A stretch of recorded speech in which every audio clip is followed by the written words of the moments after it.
Let's watch this JCS video real quick, chat. It's called The Night Kaylee Went Missing. It came out pretty recently. It came out last month. So. Let's watch this stuff. Let's watch these.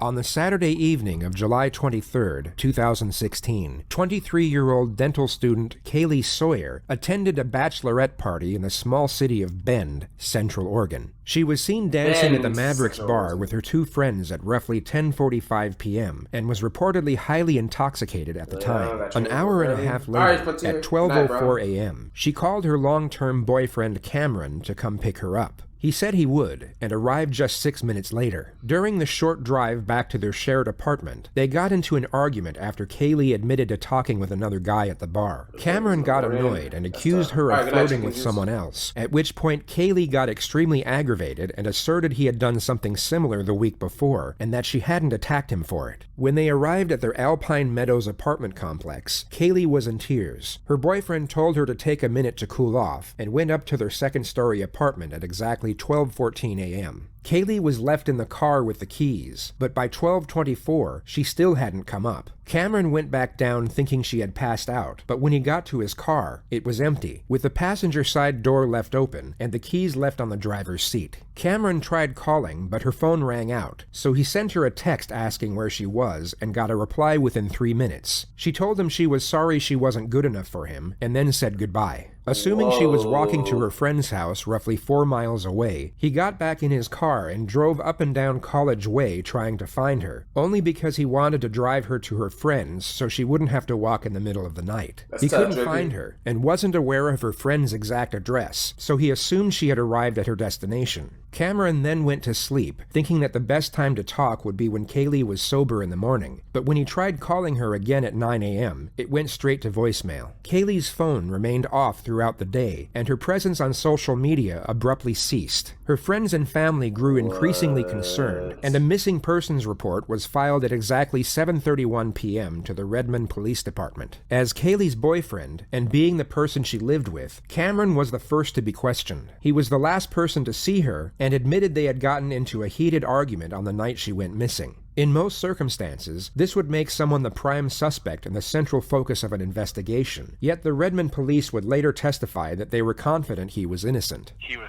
forthright with us the entire time. He allowed us to look at his computer, allowed us to look at his phone, allowed us to look in the car, allowed us to go through the apartment.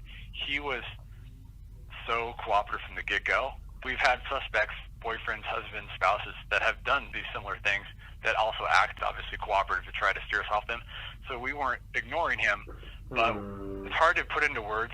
You do this long enough, and sometimes you can just tell when almost like the fear or the sadness isn't genuine, you know?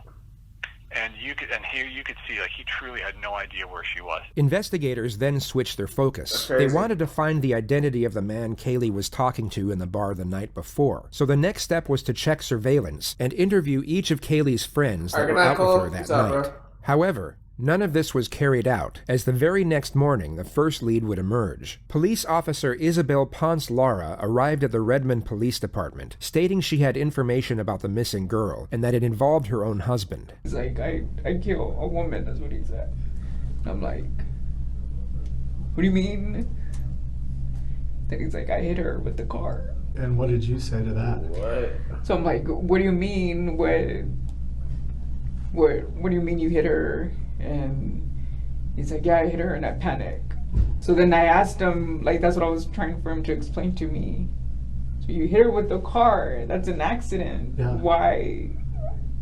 What do you mean you panic? What do you mean? And what did he say? He just kept saying I panic, and at that point he's already, like, he got up and he's already, like, going into the room and walking back and forth. And I'm not really quite understanding what he's telling me. And then he just kept saying, I need to go. And then right before he left, he's like, there's her stuff in the shed. It wasn't making any sense to me. But when I saw the stuff, What? I'm like, oh fuck.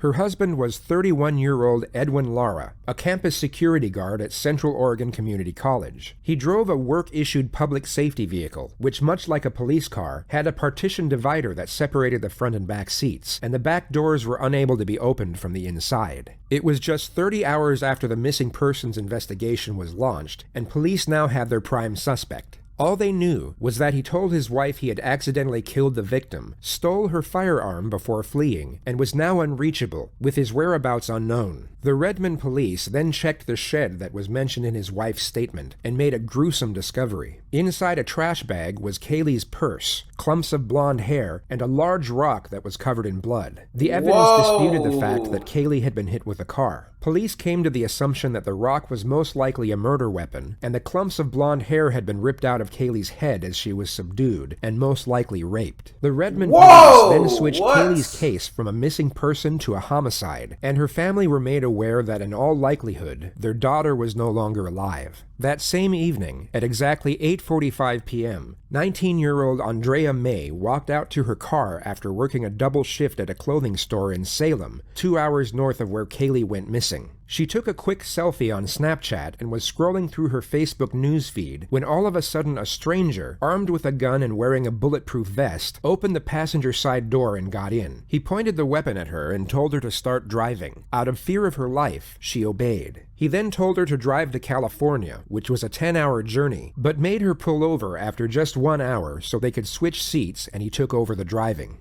After almost 3 hours, he stopped at a roadside motel in Southern Oregon. He told Andrea to pretend to be his girlfriend, and that if she alerted any suspicion or even made eye contact, he would immediately kill both her and the clerk. The moment he got the keys was captured on surveillance. The clerk would later testify that he knew something was off, as the girl had clearly been crying due to makeup running down her face, and also seemed nervous and fidgety the entire time. Nah, bruh.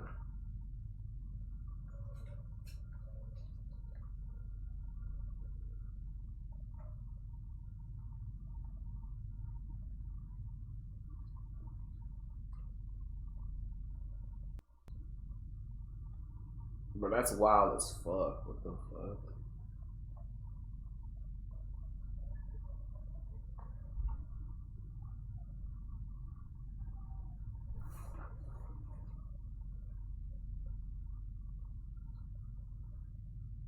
Once inside the motel room, Edwin handcuffed Andrea to the bed and demanded that she took sleeping pills. She initially refused, at which point Edwin pulled out a syringe and said she could either take them willingly or forcefully. She then swallowed 3 tablets of unknown strength, but was smart enough to warn him that she had an STD, and passed out soon after. They left the motel early the Yo, Simi with the fucking 8 months, my boy. How you doing, bro? What's good with you, man? But yeah, but chat, hold up. Okay, so this is okay. Obviously, this guy's a criminal. All right, he's obviously a criminal. All right, like at first, I mean, I'm thinking, okay, maybe he like hit the, he hit Kaylee, probably ran over her by mistake or some shit, and tried to hide the body. This JCS, that's JCS. I'm thinking he probably tried to hide the body, and all that shit. But that's not really what happened. This man actually, sexually assaulted her, and he was basically trying to sexually assault this other girl and shit. He tried to kidnap and shit, bro. What the fuck? It's just crazy. So what is he like a serial R-worder? Like what the fuck is he? What the fuck is he on, bro?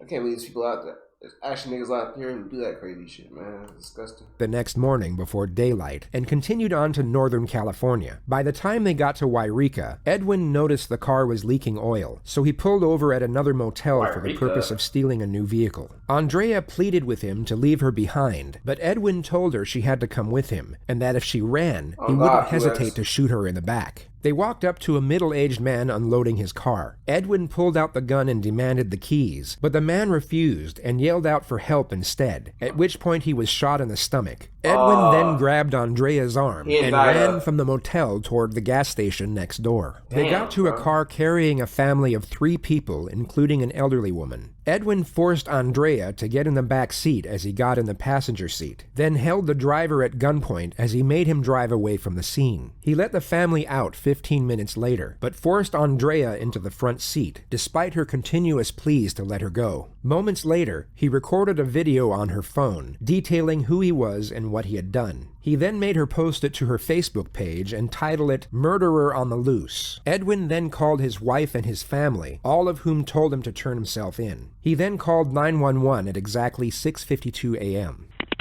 911 emergency reporting.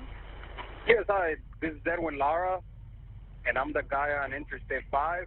You know, I am wanted for murder in the state of Oregon. Okay. Edwin, Yeah. where are you at right now? Can you stop? I am going to stop once I hit Reading. Once I'm in Reading, I'm going to stop. Okay, can you tell me where you are right now? I have no idea. Are you by yourself or? No, I have someone with me. So this I nigga kidnapped her self-reported? in Oregon. She's innocent. Her name is Andrea. I'll let her give her last name so you can call her family, okay? Just give me Okay. just give me a second. Hello? So this Yeah, nigga hi, what's your self-reported. name? Okay. Andrea? Are you hurt at all, Andrea? No. No? Okay. Let me talk to Edwin. I want to understand something though. I want to understand something though, because look, if it were just like a mistake, like, you know, let's say he accidentally, like, you know, he accidentally ran over the girl and shit, and like he did all this so he didn't get caught. I can understand that, but the man was literally over here, you know, sexually assaulting women and shit, bro. Or yeah, like what's her name, Andrea, bro? He was literally about to sexually assault her and shit, bro. So like, what I want to understand, what's the thought process and all that, like. Because obviously, you didn't do this for no reason. You had there's a reason why you did all this. Like you're not like you're definitely not innocent in any way. It's just horrible. I don't understand this. Stop this. Hello? Yeah, Edwin, you're heading southbound on 5? Yeah, I'm heading southbound on 5. I'm passing a state trooper, a highway patrol right now. You're what, sir? I'm passing a highway patrol. Are you able to safely find somewhere to stop? I'm not going to stop right here. I'm just going to turn myself in Corning. Okay? Are you going to Corning Police or where are you going? Yeah, I'm going to Corning Police. But I want to ask you a favor. Uh-huh. So I have asthma. You have asthma? Okay. Yeah, so you tell them not to be too rough on me because, you know, I can barely breathe right now. All right, so that's all I wanted to say. Do you know, I need don't any want. kind of medical or? Yeah, well, I think so. I'm gonna need my inhaler. I forgot my inhaler at home. You know, I went all over Salem, Oregon, looking for an inhaler, but I guess they don't sell it. You know, behind the counter or out of counter. So. Edwin, how fast are you going? I'm going I don't about know 120 about miles this an damn hour. inhaler. 20 miles an hour? Yes. Can you slow down? Well, I want to make it there That quick. nigga, That way I can that do nigga need to myself die, Well, bro. the officer sees you. We just don't want you to speed away from anything. If you can stop and just give yourself in, it'll probably be He easier. needs to die. Well, there's an officer behind me right now. Okay, they see you. We're talking to them. They see you. Yeah, she's seeing me. I think it's a she. She's right behind me. Okay, the officer sees you, and are you able to safely stop? Yeah, I can stop, but not right now. I'll stop in Corning. What's the difference from stopping now in Corning? I just don't want to stop right here in the middle of the road, you know, putting myself in danger and putting everybody else in danger. More Nigga, danger. what? Edwin, do you have any weapons with you? Yeah, that's what I was going to say. I do have a gun on me. I am not going to flash the gun, so you tell them not to shoot me. Okay. No, I don't want to die. Okay, you stick by your word, though. I'll let them know. Yeah, I'm not. Yeah, I'm gonna let them know. You know, don't hurt Andrea. You know, she's a nice girl. I am wanted for the death of Kaylee Sawyer at Bend, Oregon, Okay. and I am very remorseful for that. And you know, Okay. I know her. Edwin, are you able to stop? The officers behind you, they don't know if you're running and stuff. I'll slow down for them. Okay, you're gonna slow down? Yeah, I'm gonna slow down. Okay. You know, I don't want somebody else to get hurt. Good. Bro, what is... So So are you gonna stop? I understand this man's thought process and what he was like. Yeah, maybe. Like why he did what he did and what he was trying to do. I'm not following. You know, I'm shaking up. I mean, I'm shaking. I understand. I don't want to get shot. So, you know, I know this is being recorded, and you know, I just want to say to the family of Kaylee that you know I am sorry. I'm sorry for what I did. Yeah, I'm sorry to her, and in time I will tell them where the body is. You know. Do you wanna? Sorry, right? Yeah, you gotta be sorry. No, I remember. Okay. So, I mean, some other shit or not? He seems cool. Okay, I'll let you talk to Andrea. I don't know, bro. Are you gonna stop? Yeah, I'm gonna stop. Okay, it's weird. Make sure they can see your hands at all time, okay? Don't hang up. Like it's hard to call him psychotic. I mean, he is psychotic. It is some psychotic shit. But someone who's like psychotic though, or someone who's not psychotic, someone who's not psychotic, they're remorseful. Like they like show some remorse in shit that they've done, and the fact that he's turning himself in and say all this, even though he doesn't really sound like he's really sorry. I mean, he's still saying that. But I feel like there's something more here because he didn't just accidentally kill somebody. You know, he sexually assaulted them too. So, and he kidnapped someone else and almost sexually assaulted them. So, yeah, I don't know, bro. For now, it's not looking like it's in his favor as far as I can see. But I gotta see the interview when he got there. I'm not. Hello? Yeah, hi, Andrea. Are you okay? You don't need any medical or anything? No. Okay. Edwin, where's his gun at? Does he have it still between his legs? I don't know. Can you see it? He said he had it between his legs. Is he stopping? Yeah. He is stopping? Mm-hmm. Okay, make sure your hands are up too and stuff. I know you're on the phone right now, but just hold your hand up so they can see your hands too. Okay. I'm gonna stay on the line with you until the officers get there, okay? Sexually assaulted Kaylee? And you're gonna be okay. I think they said that too. At the beginning of the video that apparently like he sexually assaulted her and then hit her in the head with a rock. Yeah. He does have his hands up? So Okay. yeah.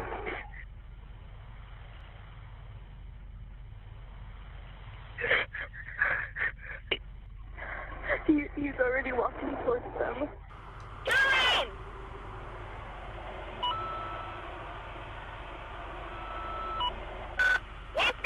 Why does that sound like a Mario coin? Or ding? Step over to your right. Step over to your right. Away from traffic. Drop down to your knees. Don't move. It was just after 7 a.m. when Edwin Lara was arrested and taken into custody at the Redding Police Department in Northern California. He was brought into the interrogation room at 1 p.m. It was now exactly 60 hours after Kaylee had gone missing. Hello, sir. Hi. My name is Sergeant Beckwith. I'm Mac. Wait, I shouldn't introduce myself because you guys know me. We know a little bit, right? So a couple things. We got some housekeeping items to talk about before we start talking about things. Those are going to be your Miranda rights and your right to a counselor. Sure. And then I wanted to talk to you, just to let you know where I'm coming from, because it sounds like you've done a lot of good things, even to this point. And so we're not really concerned about the NBA at this point. It's going to be about, finding her. Okay. So, but before we do that. Do you have any questions for me on the onset before I advise you of some things? I'm glad for it. Because I'm going to advise you of your Miranda rights and your consular rights, okay, right? Before we start talking about things at all. But as far as questions you have before we get into that, I'm all my cards on the table kind of guy. Okay, I'm not going to come in here and try to be all tricky or whatever. Detective McLaughlin's the same way. Okay. Well, all I got to say is that I want to go home. Okay. I'm going to do everything possible to go home. Yes, sir. And home meaning Oregon? Yes. Okay. Of course, go home, right? Yeah, we're working on that as well. Okay. Mm-hmm. So that's something we're working on. Do you want us to notify the consular's office at this time? No. Okay. Try to case your All right. So here's the I hope so. thing. I just want to get to the nitty I gritty. fucking hope so. We have not been able to find. I was thinking the maximum. Can you please help me find her body Hey, immediately man. before we start The talking. man turned himself in, so I think it might go a little bit easier on him. It's fucking stupid. The reason why I'm asking you There's that a whole murder case is I've done this a bunch of times. I want to tell you where the body is. Yeah. I do. But I want to get home first. Huh? So here's what I know about this. Hear me out, sir. We can't change what happened, the three of us in this room. And people will care more about what happens right now than what happened before. So we know that you've been talking to some people, et cetera, et cetera. Yeah, you don't have a choice. And you don't really got a because we choice. have different jurisdictions, I can assure you that right now the DA's office is working on allowing us to take you back to Oregon, okay? But they're still working on that, okay? So in the meantime, we need to consider some things, okay?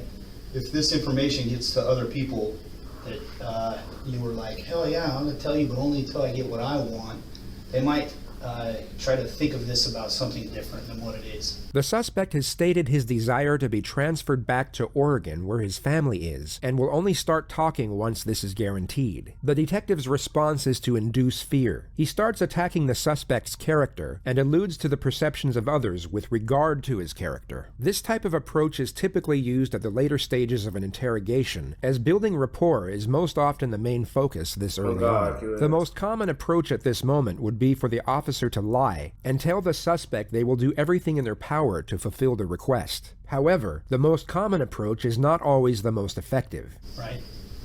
And so what I've determined is, and we've looked at this a bunch of times, is I don't think you're a bad guy. The detective now elevates the suspect's character by what's known as reframing. He presents a different way of looking at the situation, which puts the suspect in a more favorable light. This is the perfect approach to take at this moment, yet the detective marginally slips up. He appears to get slightly aggravated once the suspect breaks eye contact and reverts back to a mild display of aggression. Right? I think that things have spun completely out of control, sir. Sir, am I right? Okay. The detective seems to have a hard time in concealing his disgust and anger. It's a slip of the mask, but fortunately isn't too drastic at this early stage. But, that being said, you know from your training and your education that we have a massive load of resources right now dedicated to one thing, and that's to serve the victim's family, okay? And they need that, and they need that right now. And so, I need you to remember that it doesn't matter so much about what happened as what you do now. Yeah, and you know this, man. Matt wants to do a map.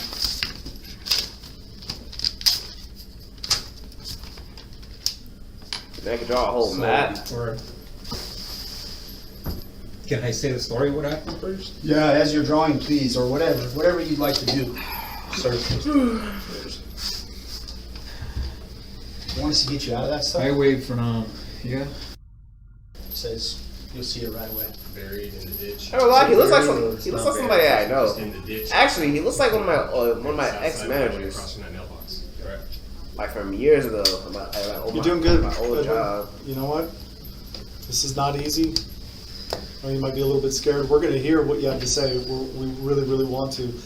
I'm thankful, and so is Sergeant Beckwith, that you know what the right thing to do is right now, and that's to help us locate her, for her family, for the community, for us, for you, for your wife, all that good stuff, okay? So I'm thankful to you. I want to say that right away, that you hear what this man has to say, and that you've got a heart inside of you. And I know, because I was in your house. I saw the Bible. I know you thumb through it a lot. I see that you've tithed for months consecutively. I know you have God in your heart, okay? And that's just not a trick. That's eternal, right? You know that. But I'm not talking about this moment. I'm talking about the big picture, okay? And so I appreciate your honesty. So, what happened, man? What happened? Yeah. Like the straight up. Let's hear what happened. So I was putting the signs up where there was an event going on. It's a School, college. Cyclist event or whatever. You know, I was in a hurry because I want to get out of here. And I was going to turn south on College Way on the D4 lot. So I was going to turn south on the do not enter area there. It's worth noting that investigators had already come up with their own detailed account of what most likely happened, which was that Edwin offered Kaylee a ride and that she trusted him because of his occupation and the vehicle he was driving. Once she got in, he drove to a secluded area, raped her, and then murdered her with the rock that was found in his shed. Wait. Let me hear that again. You know, I was in a hurry because I want to get out of here. Let me hear that again. And I was going to turn south on College Way on the D4 lot. So I was going to turn south on the do not enter area there.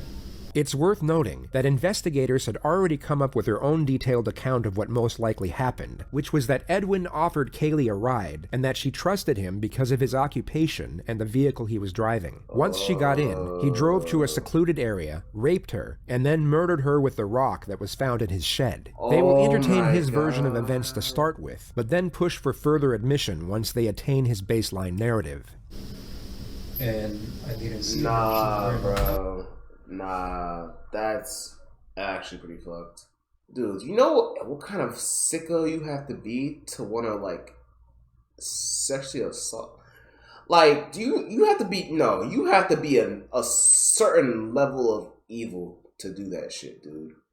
Like, on some G shit. How would you ever want to do that to somebody, bro? Why would you ever want to do that to some shit? Like, so, why would you ever want to do that to somebody, bro? But it's even worse to do that and then murder that person right after. Like, that's just sick. Kind of just thinking about it, I feel bad that, you know, Kaylee, she's a victim. I feel bad that she lost her life, but also really thinking about it is the fact that, like, you know, like, she just had to, like, suffer, I guess. Like, imagine having to live with the fact that someone did that to you, and it's like you can't really do anything about it, bro. This guy's a fucking piece of shit. I'll be fucking kill him. Like the fuck's wrong with him, bro? It's weird. And yeah, and on top of that, he killed her with a rock, a massive rock, bro. And I'm pretty sure, honestly, with that, he most likely hit her on the head multiple times with that rock. It wasn't just like one little thing. Like, he did it multiple times. It was unacceptable, bro.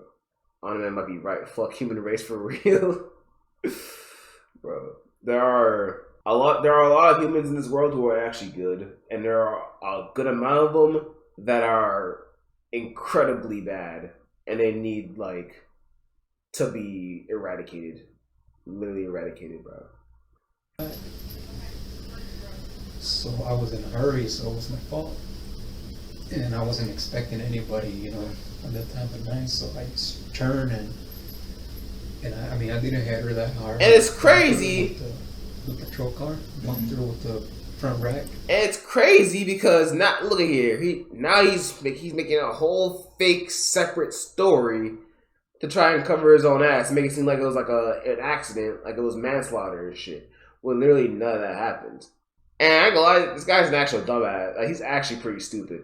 Because let's you know, obviously you already told him where the body is.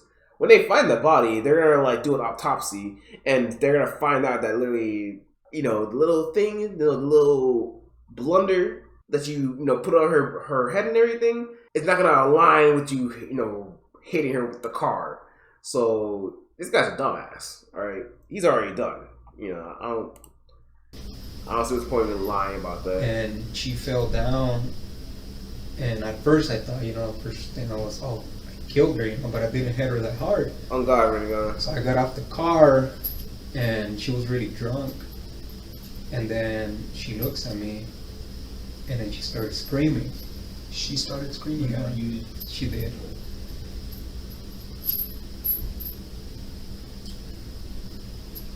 So I panicked and I just grabbed her by the throat and told her, shut up, shut up, shut up. So she passed out. I put her on the back of the patrol car, drove her up the B12 lot. The fuck? And then I was panicking, I didn't know what to do. She already seen me, she saw my face. So I opened the door. And that's when she came back. She started screaming again. So I grabbed the chokehold. And I was telling her, shut up. Bro, his story doesn't even make sense, bro. Like, hold up. Turn and at first I thought, first thing I was, I killed her, but I didn't hit her that hard. So I got off the car and she was really drunk. And then she looks at me and then she started screaming. She was drunk. She started screaming at you. She did.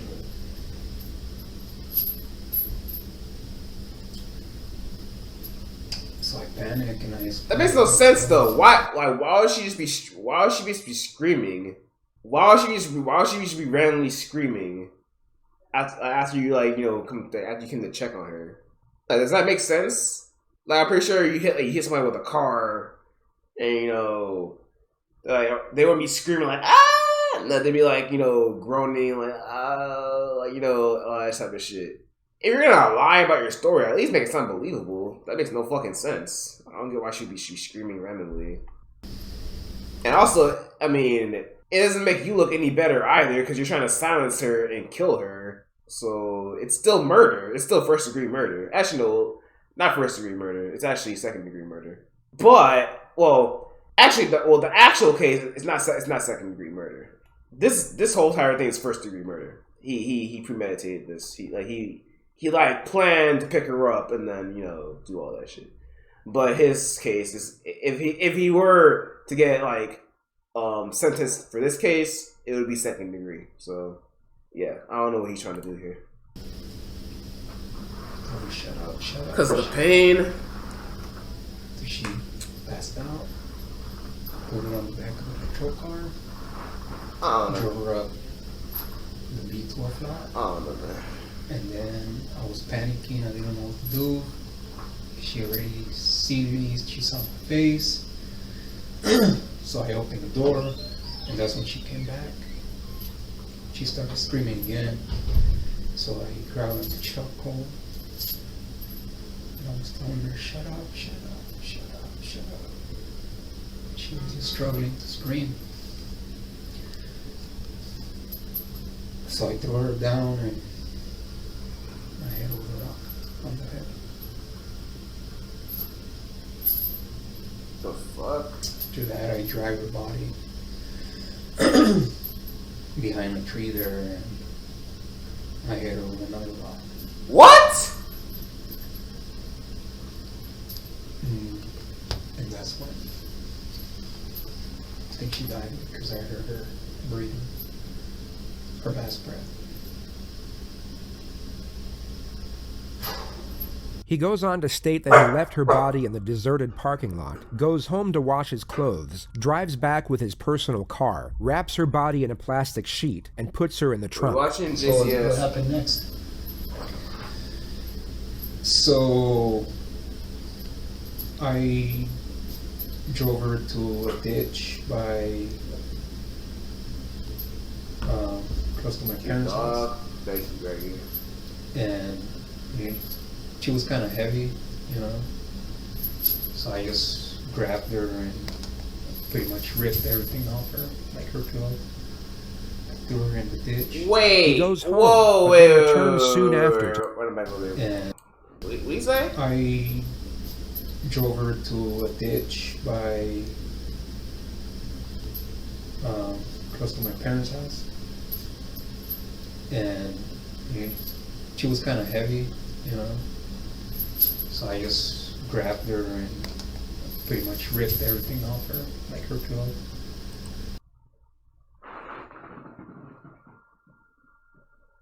Does that make any sense to you? Does that make any sense to you?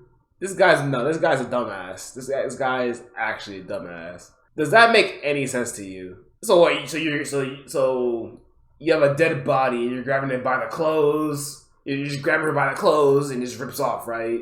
What sense does that make? I'm pretty sure if you have a dead body, you drag it by the legs. I've seen movies and shit, but either by the legs or you pick it up or something like that. Why would you grab it by the clothes? That makes no sense. How you, bro? This nigga's a dumbass, bro. You already fucked up. You're going to prison, bro. They're giving you the maximum. You're an idiot. You're just stupid. Oh my god. You were in the ditch. He goes home, but then returns soon after to move the body to a more secluded location. You know, and at this time I was feeling really bad, because I've never killed anybody yet. I feel really bad about her, about the girl. What do you think? Honestly, I know what he did. Honestly, I know what he fucking did. But I'm going off his story and why he said what he said. Because it doesn't make any sense. I was feeling really bad about what I went to. Because she's my everything.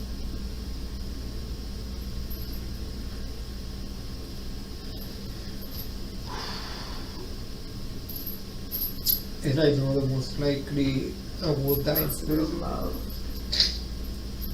And that's gonna be one of the things that wow, why did I give you mod again? I'm gonna take my heart. I think he was saying that she was heavy, so he decided to take off her clothes to make her lighter.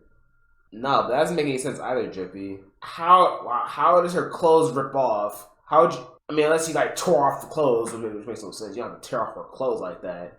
But either way, like, why would you just take off her shirt and all that stuff? And you want to make her light? Like, that doesn't make any sense. The clothes themselves don't weigh that much, unless you're wearing like heavy, like a trench coat or something like that. I mean, I doubt she's wearing heavy clothes, so that doesn't make any sense. Yeah, he said he's pointing for the clothes. Yeah, and either way, I mean, even your point, like, what sense is it? Why would you even pull her from the clothes? If you're innocent, why would you? Well, you're not innocent. Obviously, you're guilty. But why would you pull her from the clothes and not from like her, her legs or you know what I mean? It's just there's no logic here being used. The story's not logical. And I know this is being recorded. Nah. Apologize. I don't think that's what he was saying. To the dad, I know the dad has been looking for her.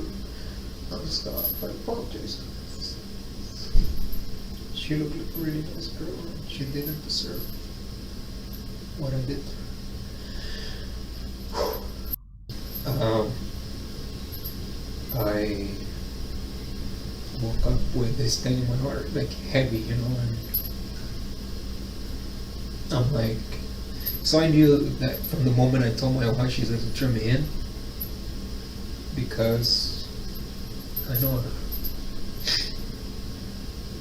And she loves her job and she loves what she's doing now. And I knew she was going to do it, no matter how much she loves me.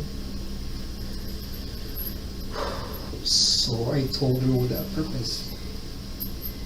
I told her I killed this girl. I'm gonna walk out of here. I'm gonna drive out of here. You do your thing. She's like, why are you putting me in that spot? I'm like, because I know you're gonna do the right thing. I know you're not gonna be my accomplice because you're not that type of woman. Yeah. So she kept He's going in for a long ass time, bro. Don't leave. Just turn yourself in. Even with the best lawyer, that nigga's going away for a long time. I don't want to spend the rest of my life in prison. He recounts the events leading up to the morning he left the roadside motel with his abductee, Andrea. I mean, I knew that sooner or later I was going to get caught. And he shot a store clerk, by the way. He did shoot a store clerk in the stomach. It wasn't fatal, but it was still attempted murder, so that's another charge. You know, and a stolen vehicle. Trying to buy some time. I was trying to buy some time. And also stolen vehicle. That is another thing too. Did you talk to your family? Yeah, he's pretty much fucked up. How'd that go? He's done. Not so good. My grandpa told me that I screwed up my life. My mom and dad can believe it, or my stepdad, I should say. He's like my dad. couldn't believe it. They were very concerned about me. A large middle segment of the footage was cut. For whatever reason, the district attorney refused to release it. But what we know is that the investigators managed to get Edwin to drastically change his story. He goes from stating that he accidentally ran the victim over to now intentionally picking her up. He claims to have thought she was a prostitute, tried to solicit her for sex, and then panicked once she refused and affirmed that she was in fact a student. He said that he initially tried to make sure that she wouldn't call the police before letting her go, and that she then started screaming once he wouldn't let her out of the car, at which point he panicked and thought he had no other choice but to kill her. He goes on to state that he first got into the back and choked her unconscious. He then took her to a secluded parking lot and then bludgeoned her to death with a rock. There was no mention of sexual assault. The fact that he thought she was a sex worker is highly implausible, as prostitution in the area was unheard of, whereas drunken students walking home was a common occurrence, and they would often get a ride from public safety officers if they were to pass one. The suspect would have known that a young woman staggering home was most likely a drunk student, as opposed to a prostitute. The detectives know this, and now try to push for the next step of admission. They attempt to get him to admit that his immediate intention was to both rape and murder the victim as soon as he saw her walking alone on the road. So a couple things you need to understand, and we're finally getting to the real problem here. This guy's a dumbass, bro. Is you knew she was none of the never story gonna have checks a out. car. Really, none of the story checks out at all. Well, let me finish. You need to let me finish, right? Because I know this. Okay, Sean because you just said intensity you're a painful hooker. because She's like, ass no. Immediately you go, give me your purse and your I phone. can imagine that, bro. Oh my gosh. She wasn't going to survive that encounter, was she? No, Because you can't rape her and let her live, can you? And she can't make a phone call if you have it. I wasn't gonna rape her. Well, you can't let her live. Edwin, we're missing something here, man. Look, yeah, I know what you guys are thinking, and it makes perfect sense. It does. Because Why would you ask for her purse? What was in your head that made you want her purse? Because, just in case she had a gun, she could defend herself. She was gonna use her phone to call 911. Call for help. So, but listen to this. According to your story, this is where it does not make sense. If your intent isn't already there to do some kind of harm or some kind of evil to her, some friggin' evil that's there, bro. It's there. You just gotta face it down, man. You can't cower away from it. You face that damn thing down right now. If you know the only way, if you don't have intent in her head, your thought is, I gotta keep that phone away from her because she's gonna call for help before anything bad's even happened. You've already made a decision. Am I right or am I wrong? Exactly. Tell me. So, I made the decision at that time to silence her. To kill her. Let's be real. When you say silence her, you mean kill her. Is that correct? Yeah, to kill her. Yeah. Because When did you make that decision? when she started screaming, because she had seen my face. But you already grabbed her phone. You already kept her away from making a call for help or contacting someone. So you're already preserving yourself. So I'm thinking it's before, when you ask for the purse, I think you already know in your head, I'm going to silence her. I'm going to kill her. Why else would you ask? So, when she gave me her, she had her phone, because I knew her phone was back there. It just clicked on my head, and I put her purse back there, her phone is in there. So I told her, give me purse. So she hands over the purse, and I'm like, your phone is not in here. And she goes, yes, it is. So I start digging in the purse with this hand, and I find the phone, and it's there. So, and very relieved, but at this time she's struggling with the door, and I'm telling her, shut up, shut up, shut up, shut up. You know why you felt relieved when you found that phone? You know why? Tell me why you felt relieved. She wasn't calling her help. And she was never going to get away. Because she had seen my face already. You had already seen her face. And you already knew what you were going to do. No. You were going to silence her. You already told us that. Well, yeah, but... Why else would you grab her phone? Because... No, Mateus, he did. From the moment... He did. That's when I knew that she wasn't a hooker. And she's going to tell. She's going to say something. If I let her out of the car, she's going to go say, hey, security guard raped me or something. Do you have dominion over a woman? Dominion? Mm-hmm. Dominant. Is there anything about her life that means less than yours? No. Okay. But you told us earlier when you were trying to carjack people in Salem, you wanted a woman who was weaker. Weaker woman because I knew a guy was gonna fight me and I didn't want to kill anybody. Right. So you have dominion. I don't What necessarily. I guess what I'm getting at with that question is that at some point or another, something as minor as an offensive comment, are you a hooker? I mean, honestly, what we've approached there is you possibly losing your job for offending somebody. Okay, people are offended every day. People lose their job for offending people every day. That all of a sudden became more important than the life of a human being that you say is equal. I think This is a very bizarre set of questions, especially considering what the detectives are trying to achieve. They are attempting to get the suspect to confess to first-degree murder with special circumstances, along with rape in the first degree. By attacking his character like this, and alluding to his supposed warped view on women, he will be unlikely to give further admission. It's more likely to get his guard back up and make him focus on preserving what he has left of his reputation. The detectives should instead be downplaying the crimes. They should be reframing his motives as both understandable and uncontrollable, almost as if premeditated rape and murder could be committed by anyone on a bad day. she honestly thought that I was gonna do something. You were, man. Edwin, that's Because- the problem. Right now, you were. You absolutely At first I wasn't. Yes, you were. No, I wasn't. Well, Sir. let me back up. Let's just settle this right now. When you saw that girl and you picked her up, were your intentions to help her because you're a security guard on the campus and people look up to you? Was your intent to find some way to help her? Fuck no. Or was your intent to find a way to f her, either by paying for sex or taking sex? And when things went south, you knew you had to kill her because now the person she looks to for safety and security wants something from her that she doesn't want to give him. Once again, instead of downplaying the crimes, he lays out the scene in a blunt manner. He makes his disgust at the alleged conduct far too noticeable, when he should be remaining indifferent at minimum. Some investigators would even be able to feign companionship and sympathy at this moment, which would significantly increase the likelihood of further admission. So when I picked her up, because usually when we help someone, we call it on the radio. Did you call it on the radio? No.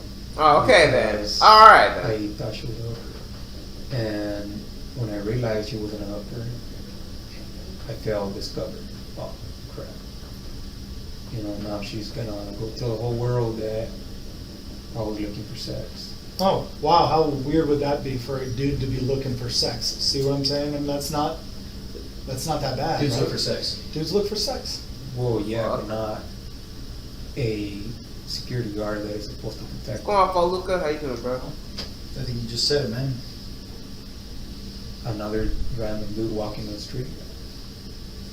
So are we lucky in the fact that the first time you can't control your urge to have sex with a beautiful woman, that we catch you? The sound that you heard after the strike of the first rock, before you hit her with the second, is abdominal breathing, and you know this. It's the sound of life leaving her body. It's the sound of the life God breathed into her, leaving her, and her life being no more, going away, being done. It's the sound of everyone loving her, mourning. It's the sound of her blood crying out from the friggin' earth. Right? You know this. You need to hear it though. Okay? I respect you enough, Edwin, at this point, that I've asked you for detail, and now I'm going to give you my own. Okay? Those are the cold hard facts. Does God still love you? Will He forgive you? Will He bring you back into His heart? Will He? This is actually quite a good strategy, as the suspect is highly religious, yet the focus should be kept on this element as opposed to the magnitude of the crime, which the detective for some reason continues to incorporate into the dialogue. Questions you have to answer for You're yourself. religious and you're over here sexually assaulting women and shit and murdering them? Out, man. That's crazy. That her life is gone. Hell is hot for Never you, be boy. replaced.